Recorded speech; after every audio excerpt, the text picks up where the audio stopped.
Биринчиден, мен дагы кыргыз элин алыстан тааныткан ак калпак күнүңүздөр менен куттуктаймын.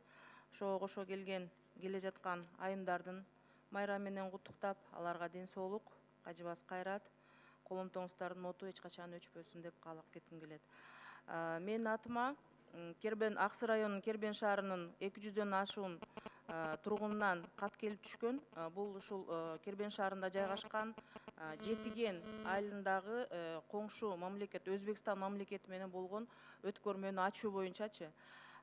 Мен тийиштүү органдарга кат жөнөтүп жообун алдым.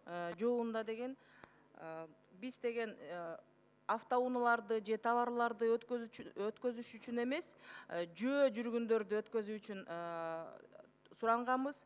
Ошон үчүн бул жерде деген 2015 жылдагы 12 августтан тартып Кыргыз Республикасы Евразиялык экономикалык бирликтин толук кандуу мүчөсү болду дейт.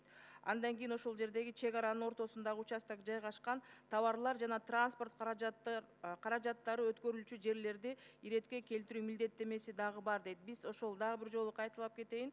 Ал жерде товар же транспорт каражаттарын өткөзүү менен эмес, ушул жөө тургундарды өткөзүү боюнча суранганбыз.